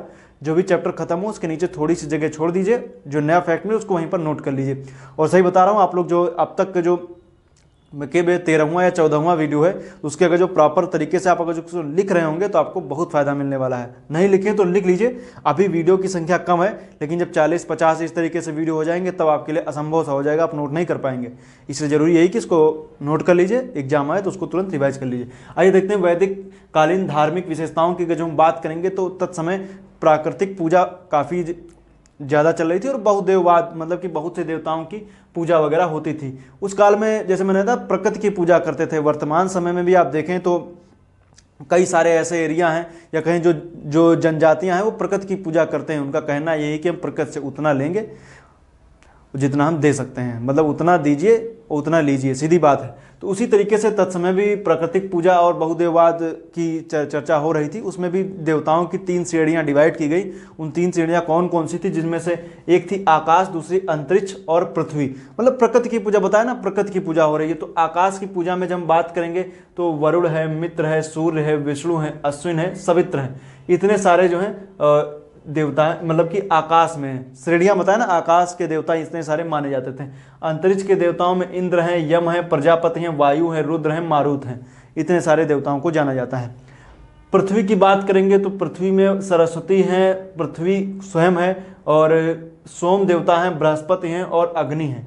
इतने सारे देवता माने जाते हैं। तो अब इन देवताओं के बारे में देखते हैं जो प्रमुख प्रमुख विशेषताएं, कौन से देवता है किस चीज़ के लिए प्रसिद्ध हैं, उनकी हम बात करेंगे। तो इंद्र देवता की अगर हम बात करेंगे तो इंद्र शब्द का सर्वाधिक जिक्र जो है 250 बार हुआ देवताओं में, सबसे ज़्यादा। लेकिन अगर जो ओवरऑल देखेंगे कि सबसे ज़्यादा शब्द कौन सा यूज हुआ है तो पिता शब्द यूज हुआ है 335 बार, और जन शब्द 270 बार। इसके पश्चात इंद्र का जिक्र हुआ, इसके बाद हम आएंगे तो अग्नि वगैरह का जिक्र मिलेगा। तो इंद्र का जिक्र 250 बार, 250 सूक्तों में इंद्र का जिक्र है, पिता का 335, जन का 270। तो इसमें सीधी बात है, इंद्र को बोला गया है विश्व का स्वामी, पुरंदर, सोमपाल, मधवा आदि नामों से जाना जाता है। और जब मैंने बताया था इससे पहले बोगज कोई अभिलेख में भी इंद्र का जिक्र मिलता है, तो याद रखिएगा इंद्र।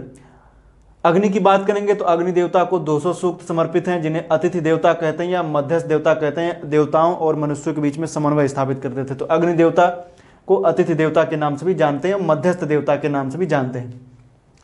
वरुण को नदियों व जल का देवता कहते हैं, या प्राकृतिक घटनाएं जो होती हैं प्राकृतिक देवता के नाम से भी जानते हैं। और इसमें देखेंगे तो वरुण को असुर भी कहा गया है। याद रखिएगा, एक बार परीक्षा मैंने देखा पूछा गया, वरुण को असुर भी कहा गया। चूंकि आप जानेंगे मित्र और अरुण का साथ साथ में आपको जिक्र आगे चल करके इसमें देखने को मिलता है। मित्र को दिन का और अरुण को रात का देवता कहा गया है। इस वजह से वरुण को जो रात्र का देवता कहा गया, तो इनको असुर के नाम से भी जानते हैं। तो याद रखिएगा वरुण, और मित्र को वरुण की क्या बोला गया, आंख भी बोलते। खैर वो ज़्यादा नहीं जाना है, जितनी इंपॉर्टेंट चीज़ें उन्हीं का जिक्र करेंगे। वरुण को असुर भी कहा जाता है, तो याद रखिएगा। आगे हम आएंगे सोम देवता की जब बात करेंगे तो सबसे सोम देवता की बात करेंगे तो ऋग्वेद का 9वां मंडल सोम देवता को समर्पित है।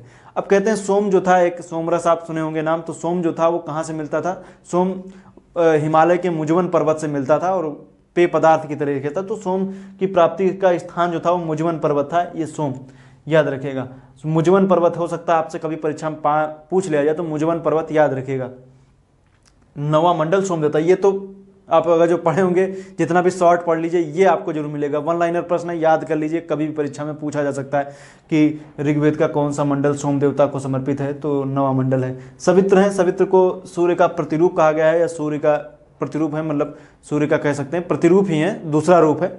और ये गायत्री मंत्र जो आप तीसरे मंडल में आपको देखने को मिलता है, वो सवित्र को ही समर्पित है, लेकिन चूंकि सूर्य का प्रतिरूप है इसलिए हम लोग पढ़ते क्या है कि सूर्य देवता को समर्पित है। तो सवित्र भी सूर्य देवता या सविता के नाम से भी जानते हैं, तो सवित्र को गायत्री मंत्र समर्पित है, सवित्र को। तो नेक्स्ट है, सूर्य का प्रतिरूप है। अश्विन को वैद्य देवता कहते हैं। अश्विन को क्या बोलते हैं? वैद्य देवता। वैद्य देवता जो बोलते हैं, ये इन्होंने क्या किया था, अभी मैंने इससे पहले बताया था, एक घोषा नाम की आपको विदुषी महिला मिलेंगी जिनका विवाह नहीं हुआ था। कहते हैं कि इनको चर्म रोग से ग्रसित थी, लेकिन आगे चल करके जो अश्विन देवता हैं, इन्होंने घोषा को चर्म रोग से निजात दिला दिया, चर्म रोग ठीक कर दिया। और च्यवन ऋषि हैं जिनकी वृद्धावस्था से, च्यवनप्राश आप नहीं खाते तो उससे च्यवन ऋषि कहते च्यवनप्राश खाइए, जवान बने रहिए। तो उसी तरीके से च्यवनप्राश जो एक च्यवन ऋषि हैं, इनको भी अश्विन देवता ने वृद्धावस्था से बचाया था, च्यवन ऋषि को। तो च्यवन ऋषि को वृद्धावस्था से किसने बचाया था? तो बचाया था अश्विन ने। तो याद रखिएगा, हो सकता है परीक्षा में पूछ ही लिया जाए, तो इसको याद रखिएगा। अश्विन कौन से थे? वैद्य देवता थे। वैद्य थे, चिकित्सक थे, एक प्रकार से कह सकते हैं चिकित्सक थे। तो घोषा को चर्म रोग से और च्यवन ऋषि को वृद्धावस्था से बचाया था। हो सकता है आपसे पूछ लिया जाए कि घोषा को चर्म रोग से किस देवता ने बचाया, तो सीधी बात है चिकित्सक की बात आएगी तो अश्विन है। पूषण को मार्ग का संरक्षक, पथ प्रदर्शक के नाम से जानते थे, और पशुओं का देवता कहते थे, वनस्पति का देवता और शूद्रों का देवता भी कहते थे। किसको? पूषण को। तो पूषण जो है, इनको याद रखिएगा, मार्ग संरक्षक या पशुओं के देवता के नाम से प्रसिद्ध थे। अब आइए, जब हम आगे जिक्र करेंगे तो दिशणा का नाम मिलेगा। दिशणा जो थी वो वनस्पति की देवी के नाम से प्रसिद्ध थी। तो वनस्पति की देवी किसको बोलते थे? तो दिशणा को बोलते थे। दिशणा वनस्पति की देवी। सरस्वती नदी देवी। इसमें देखिए, यहाँ पर मैंने बात किया है, नदियों के जल के देवता वरुण हैं, लेकिन नदियों की जो देवी हैं वो सरस्वती देवी हैं। आख्यानी, अब जैसे अरण्य मिल जाए तो अरण्य मिल जाएगा, तब तो अरण्यक जंगल को बोलते ही हैं, लेकिन अगर आपको आख्यानी मिल जाए तो आप क्या लगाएंगे? अरण्यक। वैसे तो जंगल जा नहीं रहे, तो जंगल की देवी अरण्य बोला गया, लेकिन जो आख्यानी शब्द आ जाएगा तो हो सकता आप ना कर पाए, तो याद रखिएगा आख्यानी या अरण्य जंगल की देवी जानते हैं। अब हम बात करेंगे प्रमुख यज्ञों की। जो प्रमुख यज्ञ होते थे, परीक्षा में हो सकता है ऐसे प्रश्न नहीं आएंगे, लेकिन चूंकि एक जानकारी कि आप नाम सुनते हैं, किसी ने वाजपेयी यज्ञ कराया, किसी ने अश्वमेध यज्ञ कराया, तो और कौन कौन से आखिर जो इस तरह के नामों का जिक्र मिल रहा है, तो आखिर ये जगह कौन कौन से हैं, इनका थोड़ा सा जान लीजिए। हो सकता है परीक्षा में वैसे तो नहीं आएगा, लेकिन थोड़ा सा फिर भी देख लेते हैं। प्रमुख यज्ञ कौन कौन थे? कि वाजपेयी यज्ञ। वाजपेयी यज्ञ में क्या होता था? रथ दौड़ का आयोजन कराया जाता था, और राजा अपने साथियों के साथ, कह सकते हैं इसमें राजा को विजयी बनाया जाता था। राजा को विजयी बनाने का काम था, तो वाजपेयी यज्ञ ये रथ दौड़ का आयोजन किया जाता था, राजा को विजयी बनाया जाता था। राजसूय यज्ञ क्या है? ये राज्याभिषेक से संबंधित है, या कहें राजकीय संस्कार यज्ञ कहलाता था। जब राजा का राज्याभिषेक वगैरह होता था तब राजसूय यज्ञ कराया जाता था। अब फिर पुरुष मेघ यज्ञ, ये सबसे खतरनाक यज्ञ यही है। इसमें पुरुष बलि का विधान था।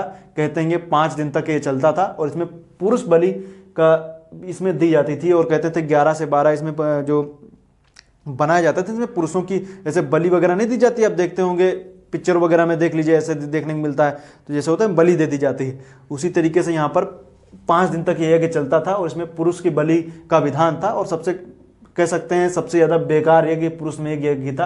इसका स्रोत सतपथ ब्राह्मण है। सतपथ ब्राह्मण में पुरुष मेघ यज्ञ का जिक्र मिलता है, तो याद रखिएगा पुरुष बलि का विधान। अब है अश्वमेध यज्ञ। ये राजा की सार्वभौमिकता, मतलब वैश्विक स्तर पर राजा की जो कह सकते हैं सत्ता का द्योतक था, लेकिन ये भी बड़ा खतरनाक यज्ञ था। इसमें कहते हैं 600 पशुओं की बलि दे दी जाती थी, तो ये भी कह सकते हैं अश्वमेध यज्ञ राजा की सार्वभौमिकता का प्रतीक था। अब आगे देखेंगे, जैसे हम इतिहास में जैसे से आगे बढ़ेंगे, तो शुंग वंश का शासक है पुष्यमित्र शुंग, वो द्वि अश्वमेध कराएगा, तो उसकी हम जिक्र करेंगे कि आखिर अश्वमेध यज्ञ का आगे कैसे कैसे कौन कौन कराता है, तो उसका हम जिक्र करेंगे। तो अश्वमेध यज्ञ राजा की सार्वभौमिकता का, सत्ता का द्योतक था। तो उत्तर वैदिक कालीन देवता जो हैं, अब जैसे मैंने बात किया ऋग्वैदिक कालीन, तो जैसे जैसे समय बढ़ा उत्तर वैदिक काल में देवताओं का जो रूप था वो चेंज होता चला गया। कह सकते हैं कि जो देवताओं का जो उत्तर वैदिक, मतलब कि जो पहले देवता थे कुछ की महत्ता घटने लगी, और धीरे धीरे नए नए देवता आते गए। तो ये देखते हैं प्रजापति का इसमें जिक्र मिलता है। प्रजापति का जिक्र, प्रजापति मतलब ब्रह्मा, इनका जिक्र मिलता है। और मैंने बताया था प्रजापति की 2 प्रतियां, सभा और समिति। तो आप बताइए कमेंट करके कि किस मंडल में है, ऋग्वेद के किस मंडल में जिक्र किया गया है कि प्रजापति की 2 पुत्रियां। सॉरी, ऋग्वेद में नहीं है, बताइए कहाँ जिक्र किया गया है। सृष्टि निर्माता के नाम से जानते हैं प्रजापति ब्रह्म, सृष्टि निर्माता। विष्णु परम देवता के नाम से प्रसिद्ध हुए, इनके सृष्टि का संरक्षक। तो प्रजापति सृष्टि निर्माता और विष्णु सृष्टि के संरक्षक। और आगे चल करके इसमें रुद्र देवता का इसमें जिक्र जो मिलेगा, अंतरिक्ष के देवता हैं रुद्र, वो आगे चल करके शिव के रूप में जाने लगते हैं, जाना जाने लगा उनको। तो इसी में देखिए तो कहते हैं नहीं, त्रिदेवता या त्रिमूर्ति का जिक्र मिलता है। तो त्रिमूर्ति में ब्रह्मा विष्णु महेश। तो देखिए ब्रह्मा ये हो गए, विष्णु ये हो गए, महेश मतलब रुद्र का रूप शिव। तो ये तीनों के नाम से जाना जाने लगा। तो ये एक सृष्टि के निर्माता, सृष्टि के संरक्षक हैं। कौन? प्रजापति सृष्टि के निर्माता माने जाते हैं। अब हम आगे चल करके इसमें भी और आएगा, शिल्पकार देवता को हम जानेंगे और बहुत सारे विश्वकर्मा देवता का भी जिक्र में मिलता है। तो शिल्पकार थे, उनकी भी जिक्र किया जाएगा। आइए देखते हैं प्राचीन नदियों के आधुनिक नाम हैं। कई सारे परीक्षाओं में प्रश्न पूछे लिए जाते हैं कि आखिर प्राचीन नदियों के कौन कौन से आधुनिक नाम हैं। वैसे आप जानते होंगे, लेकिन हो सकता है कुछ के ना जानते हो, तो इसीलिए मैं आपके सामने लेकर के आ गया हूँ। तो ऋग्वैदिक कालीन नदियाँ हैं और आधुनिक नदियाँ हैं, उनके नाम हैं, तो आप लोग उनको समझिए। वितिस्ता है, झेलम है। अब मैप में तो मैं बता नहीं सकता, वैसे तो चाहूँ तो बना दूँ, लेकिन आइए देख लीजिए हल्का सा। जब आप देखते हैं सबसे पहले आपको देखने को मिलती है इस तरीके से सिंधु, सिंधु की एक सहायक नदी झेलम, झेलम के बाद चिनाब, चिनाब के बाद रावी, रावी के बाद व्यास, व्यास सतलज की सहायक नदी, सभी मिलकर बन गए पंचनद और आकर के मिल गए। तो ये इसके बाद में इधर तरफ से सहायक नदियाँ जैसे भी हम बात करेंगे देखने को मिलेगा, कुर्रम है, कुभा है और गोमल है। गोमल इधर, ये सब इधर की सहायक नदियाँ हैं, तो इनका जिक्र मिलेगा। तो आइए देखते हैं, वितिस्ता झेलम को बोलते थे, तो ये वाली समझ लीजिए, ये क्या है? झेलम है। जो सिंधु नदी थी वो सिंध बन गई, तो झेलम किसको बोला गया? वितिस्ता को। अस्किनी जो थी वो चिनाब थी, झेलम के नीचे चिनाब है। और उसके बाद परुष्णी, रावी, सतुद्री, सतलज, विपाशा, व्यास, कुमु, कुर्रम, कुभा, काबुल, सदानीरा, गंडक को जो आप देखते हैं ना, यहाँ पर गंडक आपको देखने को मिलेगी, उसको सदानीरा बोलते हैं। और गोमल को गोमती, ये गोमती ये यूपी वाली गोमती नहीं है, ये अफगानिस्तान की गोमती। और सरस्वती को घग्गर इस नाम से जानते हैं। तो सरस्वती को जैसे मैंने विलुप्त हो चुकी है सरस्वती नदी, तो उसका भी मैंने जिक्र किया था, बताया था कि आखिर कैसे विलुप्त हुई है, इतिहासकारों का कैसा मानना है। सिंधु घाटी सभ्यता के विलुप्त होने के कारणों में एक भी पता चलता है कि वो घग्गर नदी जो थी वो विलुप्त हो गई थी। तो कैसे विलुप्त हुई उसका भी जिक्र मैंने बता दिया था। तो ये सब नदियाँ हैं, इनका नाम आप ध्यान रखें, हो सकता है परीक्षा में प्रश्न पूछ लिया जाए। अब आप बता दें, हल्की सी ट्रिक भी आपको बता दें कि जो नदियाँ आपको याद करनी है सिंधु की कौन कौन सी सहायक नदी हैं। सीजे चीरा व्यास याद रख ले, सी से सिंधु है, जे से झेलम है, ची से चिनाब है, रा से रावी, व्या से व्यास और सा से सतलज। याद कर लीजिए, जैसे मन करे वैसे याद कर लीजिए। तो ये है कि ऋग्वैदिक कालीन नदियाँ हैं, इधर आधुनिक नाम है। तो ये सभी नदियाँ आप याद कर लीजिए, परीक्षा में मिलाने के लिए प्रश्न एक आपसे पूछ लिया जा सकता है कि कौन सी नदी किससे मिलती है, तो अब उसको मतलब किसका पुराना नाम क्या है ये आप याद रखिएगा। तो मिलेंगे नेक्स्ट वीडियो में, तब तक के लिए आपका बहुत बहुत धन्यवाद। आप लोग इसको देखिए और इसको नोट कीजिए जो भी मैंने चीज़ें बताई हैं। मिलेंगे नेक्स्ट वीडियो में, तब तक के लिए आपका बहुत बहुत धन्यवाद। नेक्स्ट वीडियो में जब हम मिलेंगे ना, तो हम चर्चा करेंगे, किसकी हम चर्चा करेंगे? नेक्स्ट वीडियो में हम चर्चा करेंगे 16 महाजनपद की। 16 महाजनपद काल में जैसे मैं बताऊंगा अभी, जैसे मैंने पिछले वीडियो में बताया था कि जो जन थे मिल करके क्या हुआ, उत्तर वैदिक काल में जनपद बन गए और कई सारे जन मिल करके जब जनपद बने तो आगे चल करके काफ़ी विशाल क्षेत्र बनते चले गए। और मुख्य रूप से 16 महाजनपद का हमें जिक्र मिलेगा, जिसके लिए 2 ग्रंथ प्रमुख हैं जिनमें जिक्र मिलता है। एक जैन ग्रंथ है भगवती सूत्र और बौद्ध धर्म अंगुत्तर निकाय है जिसमें जिक्र मिलेगा उसका। तो हम आइए हम नेक्स्ट वीडियो में चर्चा करेंगे, तो आपको विस्तृत रूप से एक मैप भी बना देंगे। आप लोग सोच रहे होंगे कि मैंने वैदिक काल खत्म कर दिया, मैप नहीं बनाया, क्योंकि वैदिक काल में पहले वीडियो मैंने बताया था कि मैप वगैरह मैंने बनाया था, आर्यों का आगमन वगैरह और वैदिक काल के बारे में बताया था कि कहाँ कहाँ पे था। तो इस वजह से मैप की मुझे कोई खास आवश्यकता लगी नहीं, क्योंकि इसमें मैप की जरूरत थी नहीं, इसलिए मैंने नहीं बनाया। आने वाले समय में जब हम 16 महाजनपद पढ़ेंगे तो उनका हम जिक्र करेंगे कि कौन कौन सा क्षेत्र कहाँ कहाँ पर स्थित था, एक मैप के जरिए समझने की कोशिश करेंगे। तो मिलेंगे नेक्स्ट वीडियो में, तब तक के लिए आपका बहुत बहुत धन्यवाद।